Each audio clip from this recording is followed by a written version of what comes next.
Temos várias pessoas ausentes da nossa igreja. Uns estão em Espanha, outros estão na Suíça, outros no Brasil, outros estão a servir no acampamento, outros estão como campistas no acampamento, outros já estão de férias.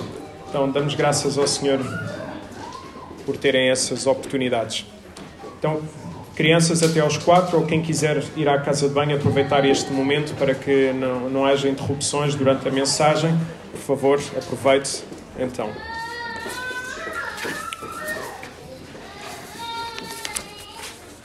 Estamos de Bíblia aberta na primeira carta de Paulo a Timóteo. E vamos para o capítulo 4, versículo 12 a 16. Cada vez mais nós somos inundados por mensagens que alimentam o nosso ego, fazendo-nos achar que as nossas vidas estão no centro de todas as coisas. Inclusive, este tipo de pensamento está a entrar dentro das nossas igrejas, fazendo achar que o alvo final da ação de Deus somos nós e não a glória do próprio Deus. Quando pensamos que as nossas vidas estão no centro de todas as coisas, achamos que o próprio Deus age em função disso. E temos então as nossas vidas como o alvo final, quando o alvo final de toda a ação de Deus é a glória de si mesmo. Esta mudança de paradigma, na verdade, é um desejo que Deus seja o nosso servo, que Deus faça cumprir os nossos sonhos e que nós, nesta vida, não possamos ter nenhuma dificuldade. Deus existe, quem pensa assim, para nos servir, e quando alguma dificuldade acontece nas nossas vidas, nós refilamos e pensamos: onde está Deus? Eu não merecia uma coisa diferente? Por que é que isto me está a acontecer? Então, cada vez mais se torna muito mais difícil saber gerir as contrariedades desta vida, como também resolvermos os problemas que nós vamos tendo com as pessoas nesta caminhada. Achamos que tudo é acerca de nós, tudo é acerca dos nossos sentimentos. Como é que reagimos perante as pessoas que nos desprezam? Como é que reagimos perante as pessoas que nos tratam mal? Será que devemos responder a todos aqueles que nos criticam? Será que o desejo de responder, na verdade, não é uma vontade, até talvez inconscientemente, uma vontade de vingança? Ou defender a nossa reputação, a nossa imagem perante as pessoas? Será que precisamos da validação dessas pessoas para continuarmos a viver o nosso dia-a-dia? Será que precisamos de responder para termos validação daqueles que estão à nossa volta, para conseguirmos viver e sentirmos realizados nesta terra? O tema da mensagem de hoje é diminuir para crescer. E então, tal como disse, vamos abrir as nossas Bíblias na primeira carta a Timóteo, capítulo 4, versículo 12 a 16. Um pequenino contexto. Muito provavelmente, Timóteo juntou-se a Paulo na segunda viagem missionária, mais ou menos no ano 50 depois de Cristo. Tinha, sensivelmente, Timóteo entre 22 a 27 anos. Na altura desta carta, Timóteo já teria mais ou menos a idade de 34 a 39 anos. Por isso nós já podemos ver no versículo 12, quando Paulo diz: ninguém despreza a tua juventude, que aqueles que têm entre 34 e 39 anos ainda são uns jovens como ele. Não é? Timóteo então estava em Éfeso e era o pastor e um presbítero com maiores responsabilidades na igreja e estava a lidar então com falsos profetas dentro da comunidade. Devido ao ataque que estava a receber, aliás, devido à função que ele tinha, ele estava a receber então ataques muito pessoais, pois aproveitavam-se por ele ser novo e por ser bastante tímido. Paulo, sabendo disso, escreveu-lhe então estas palavras para serem lidas pelo próprio Timóteo, mas também para serem lidas pela igreja. Servia assim de exortação, quer para Timóteo, quer também para aquela igreja.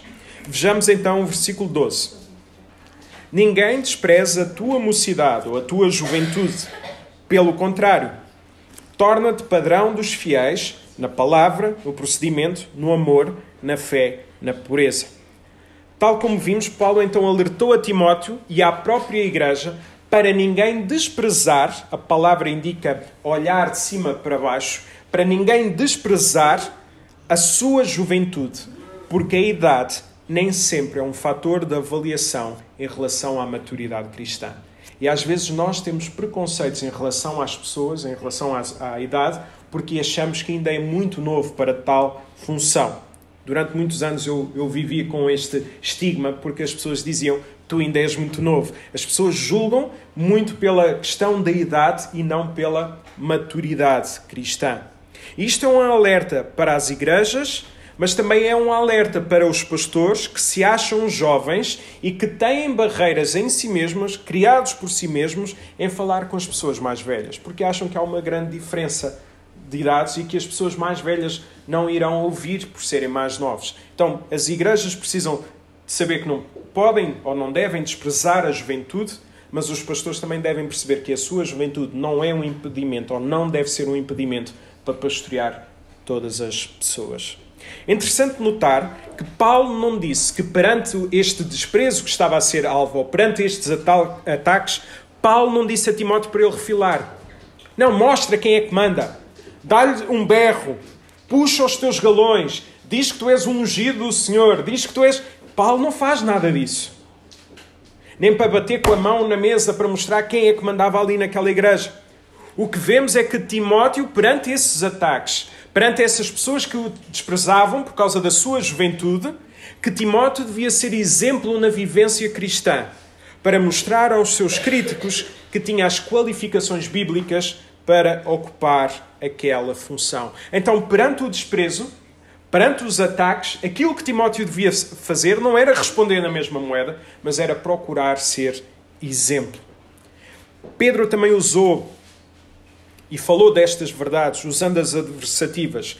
Primeira carta de Pedro, capítulo 5, versículo 2 e 3, que diz: cuidem do rebanho que Deus vos confiou, não por obrigação, mas de boa vontade, tal como Deus quer, não por espírito de ganância, mas com dedicação, nem como tendo domínio sobre os que lhe foram confiados, mas como exemplo, como modelo para todos. Então, Paulo disse claramente a Timóteo: deves ser exemplo. Quando dizem mal de ti, não respondas, mas sê exemplo. Sê exemplo em quê? Vejamos em 5 aspectos. Primeiramente, exemplo na palavra, na linguagem. Isto é, devia ser exemplo em todas as conversas, quer que fossem pessoais, quer também fossem a nível eclesiológico. Nós, cristãos, não devemos ter máscaras. Não devemos ter um tipo de discurso na igreja e um discurso diferente nos nossos trabalhos ou nos nossos lares. Nós somos quem somos, pela graça de Deus, sem máscaras, porque um cristão deve ser igual em todos os lugares. O cristão deve viver então em adoração a Deus em todos os momentos na sua vida. É o mesmo. Em segundo lugar, devia ser exemplo no procedimento, isto é, no comportamento. O cristão deve glorificar a Deus naquilo que diz, mas também naquilo que faz. 1 Coríntios 10, 31. Quer comais, quer bebais, quer façais outra coisa qualquer, fazei tudo para a glória de Deus. Aliás, as nossas palavras têm uma capacidade de criar muito mais impacto na vida das pessoas quando o nosso comportamento confirma aquilo que as nossas palavras disseram. As pessoas geralmente têm uma capacidade incrível para notar as incoerências entre a linguagem e o procedimento. E às vezes, até mesmo quando os pastores chegam numa igreja e pregam, as pessoas ficam muito entusiasmadas durante 1, 2 anos, mas a partir daí começam a notar se há incoerências ou não há entre aquilo que o pastor diz e aquilo que o pastor faz. E se isso acontecer, as pessoas vão deixar de ouvir, porque depois vai soar a falso. Então Timóteo tinha que ser exemplo no seu comportamento. Em terceiro lugar, exemplo também no amor. É muito fácil nós amarmos os nossos amigos. Ainda que não haja amores perfeitos nesta terra. Só o amor de Deus por nós é que é perfeito. Mas é muito fácil amarmos aqueles que nos amam. É mais complicado amar a quem nada fez por nós. Aquelas pessoas que passam por nós no elevador das nossas casas ou no trabalho, é mais difícil nós amarmos essas pessoas. E mais duro é ao amarmos aqueles que nos querem mal e que tentam destruir a nossa reputação. Paulo, ao dizer a Timóteo, sê exemplo no amor, está-lhe a dizer o seguinte: ama aqueles que dizem mal de ti. Ama aqueles que desprezam a tua idade. Ama aqueles que dizem heresias. Ama a todas as pessoas. Ama. Porque amar, mais uma vez, aqueles que são nossos amigos, nós quase que não precisamos da palavra de Deus para isso. Mas nós somos chamados a amar todas as pessoas. E é o desafio para Timóteo e para cada um de nós, amarmos aqueles que nos desprezam. Porque este amor, que não conseguimos explicar porque é que vamos amar aquelas pessoas que nos fazem mal, tem normalmente o condão de mostrar um amor maior, o amor de Deus pelas nossas vidas. Porquê é que tu amas aquela pessoa quando ela te trata mal? Porque Deus também me amou quando eu era seu inimigo. Então eu também devo amar as pessoas. Por isso, quando a nossa resposta a quem nos quer mal é querer dar uma resposta à altura, devemos pedir a Deus que nos ajude a mostrar este amor. A palavra é ágape, o qual não é mordaz, não é ressentido, nem procura o mal dos outros. E às vezes nós temos esta tendência. Quem nos faz mal, nós queremos vingança. Nós queremos mostrar a justiça de Deus, ou a nossa própria justiça. Mas nós não somos chamados a isso. Nós somos chamados a simplesmente amar as pessoas devido ao amor que Deus tem por nós. Então, exemplo no amor. A seguir, exemplo na fé. Timóteo devia ser exemplo na fidelidade a Deus, independentemente dos custos que isso tivesse. E todos nós aqui presentes sabemos que se quisermos seguir a Deus, se quisermos dizer aos nossos amigos, aos nossos familiares que amamos a Deus, que queremos ter uma vida correta aos seus olhos, que queremos ter uma vida digna, uma vida onde queremos ter comportamentos que mostrem o valor da palavra de Deus, que as pessoas não vão reagir normalmente da melhor forma. Temos que ser exemplo, Timóteo tinha que ser exemplo na fidelidade a Deus. Os falsos profetas, eles não são fiéis ao Senhor. Eles são fiéis ao seu próprio coração, à sua própria mente. E ser fiel então a Deus é estar disposto a ser ridicularizado. Mas queremos continuar a ser fiéis, porque sabemos que Deus é fiel em todos os momentos e que a nossa morte apenas irá provar essa fidelidade sem fim. Em último lugar, exemplo na pureza. Esta palavra pureza indica guardar-se sexualmente até ao casamento, ou ser fiel à pessoa com quem casou, ou integridade no coração. E há algo que vai faltando aos líderes, algo que vai faltando nas nossas igrejas: pureza na área sexual. Éfeso era uma cidade onde havia muita impureza sexual e o jovem Timóteo enfrentava muitas tentações. Não podemos dizer, ou não devemos dizer, que é nesta altura as tentações são muito maiores. Aliás, se nós estudarmos o contexto de Éfeso naquela altura, muito provavelmente as tentações que os cristãos passavam eram muito superiores. Mas reparemos, ter tentações não é pecado. Ter tentações não é pecado. Jesus foi tentado em tudo e não pecou. Pecado é cair nas nossas tentações ou alimentar essas tentações com pensamentos impuros, com conversas também impuras, etc, etc, etc. A nossa mente ter tentações não é pecado. E às vezes andamos a carregar esse peso. Porquê é que eu tenho esta tentação? Eu não me consigo livrar das tentações. Tentação não é pecado. Pecado é quando nós levamos essa tentação à prática ou alimentamos essas tentações. Okay? Jesus nunca pecou e ele teve muitas tentações. Estes 5 aspectos mostram assim como alguém deve temer ao Senhor. Alguém que precisa diminuir o seu ego para que Cristo cresça na sua vida. Então, depois de termos visto até agora o cuidado com a vida pessoal, iremos perceber o cuidado com a vida eclesiástica. Versículo 13. Até à minha chegada, aplica-te à leitura, à exortação e ao ensino. Paulo tinha o desejo de voltar a Éfeso. E neste versículo 13, podemos ver alguns elementos que devem constar obrigatoriamente no culto. Primeiro, leitura pública da palavra de Deus. Paulo disse a Timóteo que ler a Bíblia no culto público era uma obrigação para a igreja. Para que esta saiba que é a palavra de Deus que está no centro da nossa vida e no culto que prestamos a Deus. Para cada um de nós se lembrar que não são as nossas opiniões, o culto não é acerca dos nossos gostos, e às vezes nós tendemos a pensar que o culto é acerca dos nossos gostos. Vamos tentar fazer um culto agradável às pessoas, mas o culto não é para ser agradável às pessoas, o culto é para ser para Deus. No culto nós estamos a louvar ao Senhor, e Deus diz na sua palavra como é que Ele quer ser adorado. E Ele diz, eu quero ser adorado através da leitura da minha palavra. E não é para ser apenas lida na pregação. E em alguns contextos isso já seria maravilhoso, alguém ler a Bíblia durante a pregação. O que vemos aqui é que a Bíblia deve ser lida em ato de culto. E é com muita pena que eu vejo que em algumas igrejas a palavra de Deus já se torna quase um adereço. Apenas é lido 1 ou 2 versículos antes dos coros, para dizer que fica bem.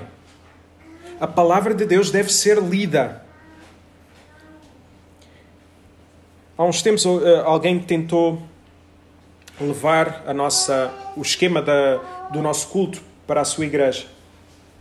Passado 2 ou 3 domingos havia muita gente a refilar. Eu perguntei, mas porquê? Porque são 3 passagens lidas no culto, 10, 11 versículos, diziam que era uma seca.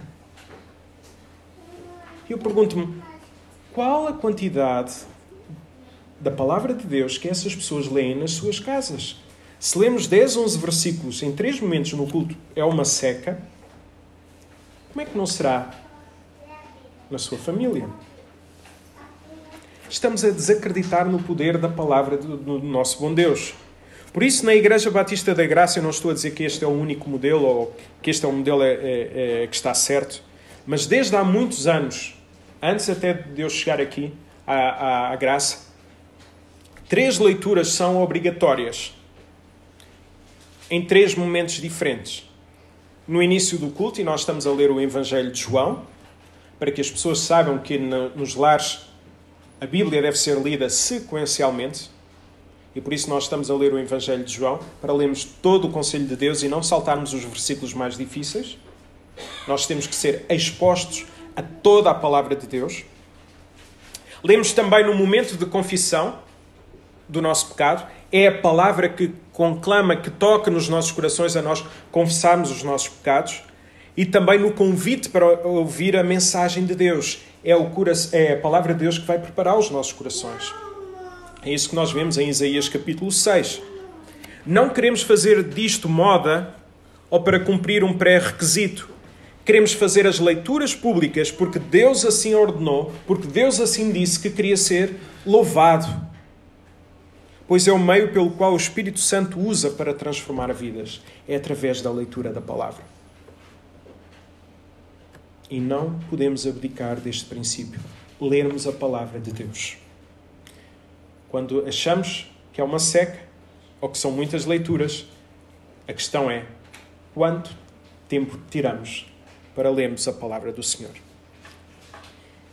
A seguir vemos leitura pública e exortação e ensino. Esta é precisamente a ideia que Paulo deixou também a Tito, capítulo 1, versículo 9. Deve manter-se fiel e firme no ensino da palavra. Assim serás capaz de encorajar os outros na verdadeira doutrina e de mostrar aos que se lhe opõem que estão no erro. Então, é através do ensino, é através da exortação que nós fazemos com que a igreja cresça, que os nossos egos diminuam e que combatemos também os falsos ensinos. Qual é a melhor forma, então, de exortar e ensinar a igreja? Através da pregação expositiva. Nós falámos disso há uns tempos na Escola Bíblica Dominical. Nós devemos ensinar, pregar a palavra de Deus de forma expositiva e preferencialmente sequencial, isto é, de versículo a versículo. Porquê? Tal como referi mesmo há pouco, para ensinarmos para todo o conselho de Deus, para não fugirmos, para não serem as minhas ideias. Então, o que é pregação expositiva? É ler a palavra de Deus, é explicar a palavra de Deus face ao contexto existente e aplicar as verdades à vida dos ouvintes. O pregador não tem autorização para utilizar a palavra de Deus a seu belo prazer. E às vezes isto acontece como? Imaginem, Deus é amor. Vou buscar um texto em Romanos, vou buscar um texto em Mateus, vou buscar um texto em Gênesis. Quem é que está a dar os pontos ao sermão? É o pregador. O pregador vai dizer no seu conceito o que é que significa o amor de Deus. E utiliza vários textos. Tem o seu momento, tem palestras, escola bíblica dominical, mas a pregação é para pregar todo o conselho de Deus e de forma expositiva. São os pontos, é do sermão, é do texto bíblico que devem saltar os pontos. Para que o pregador não sinta, não sinta, aliás, que a autoridade está na sua mente, mas para as pessoas verem que a autoridade está na palavra de Deus. Então, pregação expositiva é a melhor forma, é o melhor remédio que nós podemos dar a uma igreja. Não temos permissão para dizer o que vai no nosso coração, como aquela coisa de que uma vez assisti, eu achei muito ridículo, o pastor dizer, eu tenho aqui o sermão preparado, mas hoje eu não vou preparar isto, eu vou preparar aquilo que vou falar sobre aquilo que Deus colocou no meu coração. E as pessoas todas contentes. Está errado. Nós não estamos aqui para vocês ouvirem o que está no meu coração. Até porque ele é muito enganoso. Estamos aqui para ouvir a palavra de Deus. Ela é que tem poder. E a igreja deve exigir que os seus pastores preguem a palavra de Deus. Versículo 14 e 15. Não te faças negligente para o dom que há em ti, o qual te foi concedido mediante profecia, com imposição das mãos do presbitério.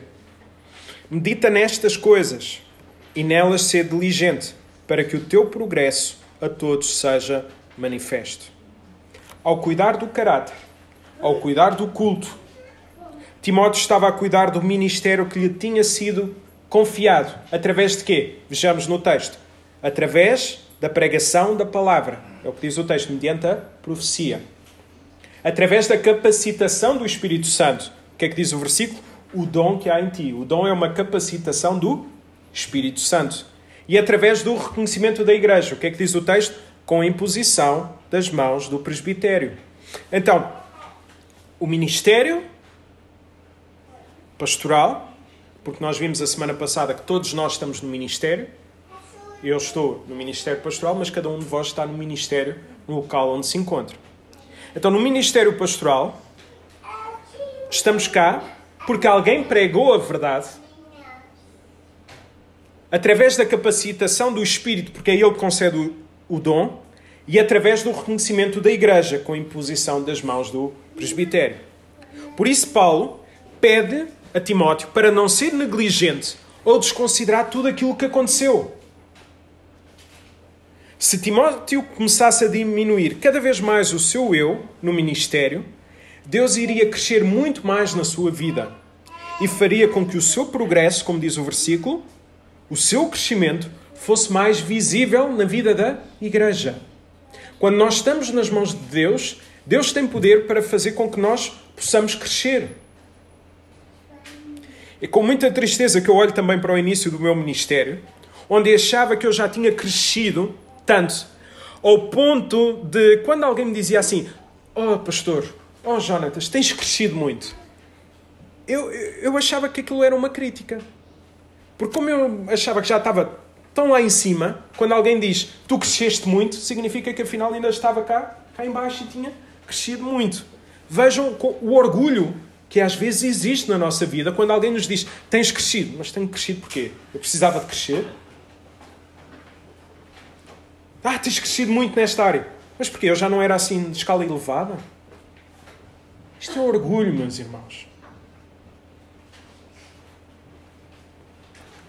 Paulo mostra-nos que nesta terra há sempre espaço para crescer, pois nunca chegaremos a um nível de perfeição. Daí que o nosso crescimento pode ser visível, deve ser visível, e é uma das maiores bênçãos que pode existir nas nossas vidas, é nós crescermos. E aquilo que temos visto aqui na Igreja da Graça. Quando alguém nos pergunta assim, como é que vai a tua vida espiritual? Vai bem. Em relação ao ano passado, se vai bem, vai estar na mesma. O estar na mesma, na vida espiritual, significa que nós estamos a regredir. Porque a vida espiritual é de crescimento. Então, se nós estamos na mesma, estamos a falhar. Nós devemos crescer. Através da oração, através da palavra, da intimidade com Deus, do serviço aos outros. Nós devemos crescer espiritualmente. Outra nota importante, reparemos novamente no texto. O progresso deve sempre existir e ele deve ser visível na vida das outras pessoas. Ou melhor, deve ser visível pelas outras pessoas. Isso significa algo importante. É impossível nós crescermos espiritualmente e as pessoas ao nosso lado não notarem. É impossível eu dizer que cresço espiritualmente, que estou muito melhor, e os irmãos não notarem isso. Uma vez lidei com um casal, que não é daqui da Graça, obviamente, em que ele dizia assim: eu cresci espiritualmente e a minha mulher não. É uma vergonha. Daí eu querer separar dela. Eu disse assim, mas desculpa, quem é que cresceu espiritualmente? Foste tu ou foi ela? Cresceste espiritualmente e queres separar da tua mulher? Como é que se pode crescer espiritualmente, não ser visível? Ninguém viu esse crescimento e ainda por cima queres deixar a tua mulher. Como é que isso é possível? Então, o crescimento que nós dizemos que temos deve ser visível. Aliás, até devemos deixar que sejam as outras pessoas a dizer que nós crescemos, mais do que dizer eu cresci, porque pode ser, de facto, uma arrogância. Estou muito melhor. Deixemos que sejam os outros a dizer. Crescimento espiritual implica mudança na forma como nos relacionamos com as outras pessoas. É alguém chegar ao pé de nós e dizer: tu estás diferente. Tu antes não eras assim. Tu antes reagias de outra forma. O que é que está a acontecer na tua vida? Sabem? Quando nós fazemos isto com as pessoas descrentes, com as pessoas que não conhecem a Deus, e as pessoas, o que é que está a acontecer na tua vida que tu estás diferente? Faz-nos lembrar aquele texto na primeira carta de Pedro, para estarmos sempre prontos para responder com mansidão e temor a todo e aquele que nos perguntar qual a razão da esperança que há em nós. Então, quando nós tivermos atitudes diferentes, as pessoas vão nos perguntar porquê e o que é que nós devemos responder? É Deus que está a atuar na minha vida. É Deus que está a mexer na minha vida. Porque eu tenho um compromisso com Deus. Porque eu quero viver para Deus. Eu quero viver para a glória de Deus. Não devemos desaproveitar estas oportunidades. Por isso há que ter cuidados na nossa vida. Quais os cuidados? Versículo 16. Tem cuidado, toma cuidado de ti mesmo, da tua vida e da doutrina. Continua nestes deveres, todos aqueles que já foram falados, porque fazendo isso salvarás tanto a ti mesmo como a vida daqueles que te ouvem. Paulo, então, ao dizer a Timóteo para ter cuidado consigo e com a doutrina, estava, então, a dar ênfase a algo que disse anteriormente. Ou seja, é um perigo muito grande na vida dos pastores, na vida de qualquer pessoa, deixar de ser aprendiz. Cuida de ti e da doutrina. Cuida de ti mesmo. É um problema na nossa vida nós deixarmos de ser aprendizes.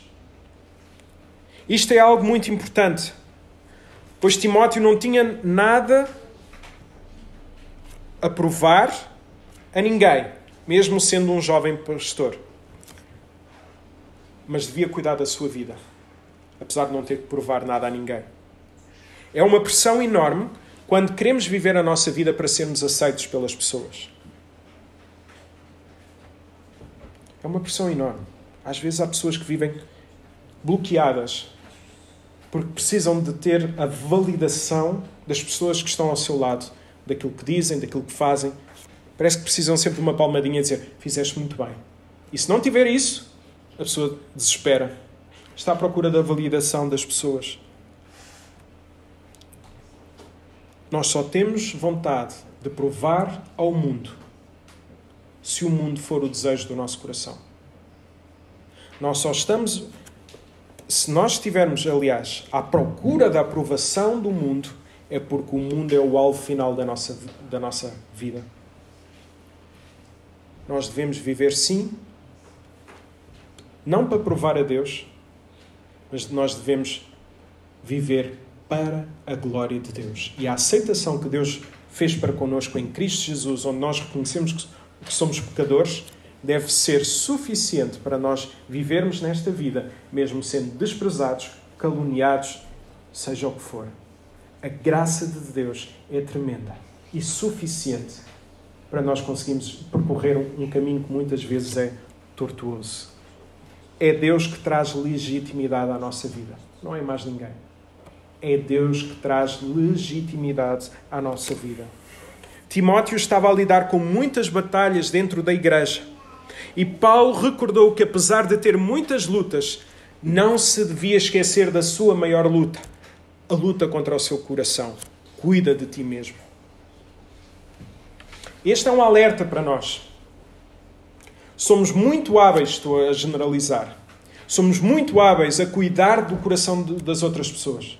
Somos muito hábeis a detectar o problema na vida das outras pessoas, mas gastamos muito pouco tempo a analisar os nossos próprios erros. Falamos muito dos outros, esquecemos de analisar, de cuidar dos nossos corações. Timóteo não devia passar muito tempo, não devia investir muito tempo a pensar no quanto era desprezado. E às vezes nós ficamos: ai, pastor, ai, não sei. Aquela pessoa disse isto de mim, aquela pessoa desprezou-me, aquela pessoa fez isto e aquilo, ai, que sou este e aquele.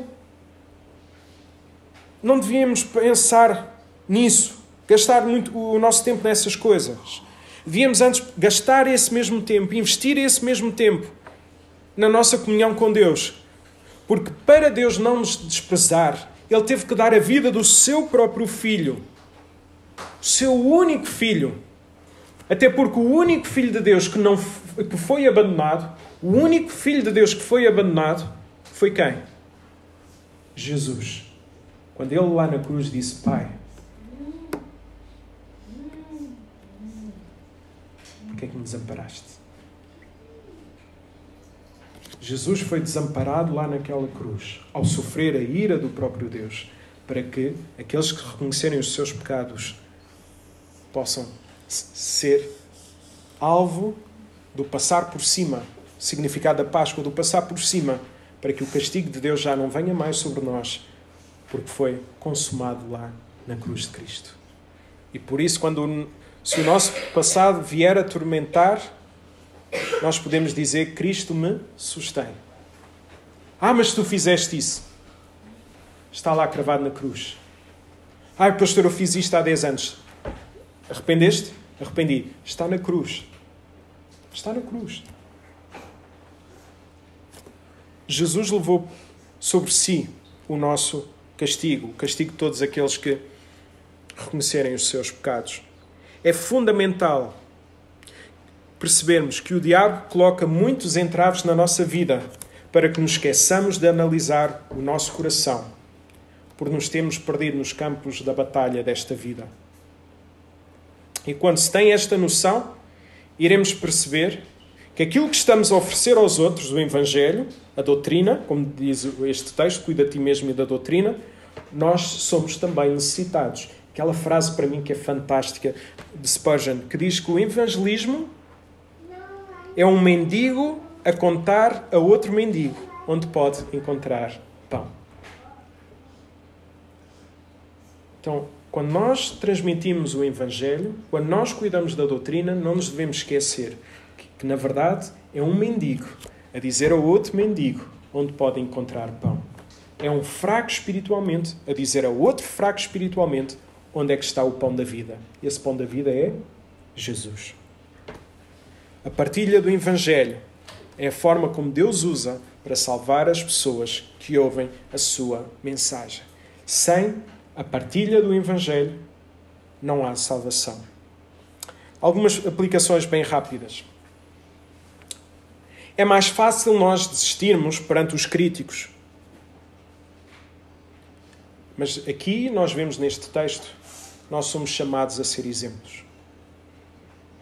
Então, se estás a viver num momento difícil na tua vida, em que não consegues lidar com os críticos, com aqueles que te atormentam, que fazem vida negra, lembra-te, sê exemplo. Lembra-te também de alguém que a caminho da cruz foi desprezado, foi ridicularizado, que gozavam e que permaneceu sempre em silêncio. A única vez que ele respondeu foi quando lhe perguntaram quem ele era. O nome dessa pessoa é Jesus.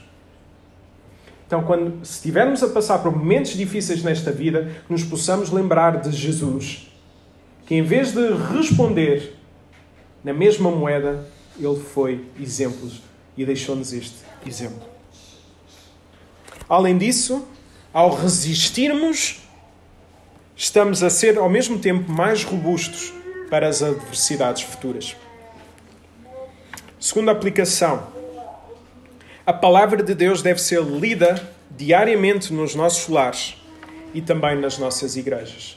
Não é só para ser lida como check, já fiz, já li, mas deixar que seja a palavra de Deus, Hebreus 4:12, a analisar os nossos corações, a entrar nas nossas vidas. Nós não temos autoridade para validar ou não as Escrituras. Ela é a palavra de Deus. É a palavra de Deus que vai mexer nos nossos corações, nas nossas vidas. Terceiro lugar, devemos cuidar das nossas vidas e daquilo que falamos. Devemos deixar que seja Deus a lidar com a vida das pessoas que nos atormentam. Sendo que, ao mesmo tempo, estamos a amar essas pessoas tal como Deus nos amou quando éramos seus inimigos. Romanos 5:8. Deus prova o seu amor para connosco em que Cristo morreu por nós, sendo nós ainda pecadores. Vamos tomar a mesma medida. Quarto e último lugar, precisamos diminuir nas nossas vidas para que Cristo cresça em nós e através de nós. É precisamente a mensagem de João Batista. É preciso que ele diminua e ele cresça. Precisamos diminuir.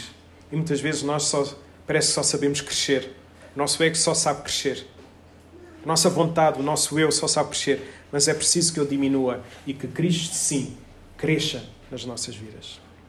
Que Deus nos ajude a sermos uma igreja saudável, que é o tema geral desta série, desta carta a 1 Timóteo. Sermos uma igreja saudável, onde cada pessoa ama a outra. Independentemente das concordâncias, independentemente de conhecer ou não conhecer, onde todos são bem-vindos e onde todos proclamamos a mensagem que Cristo salva. Cristo salva.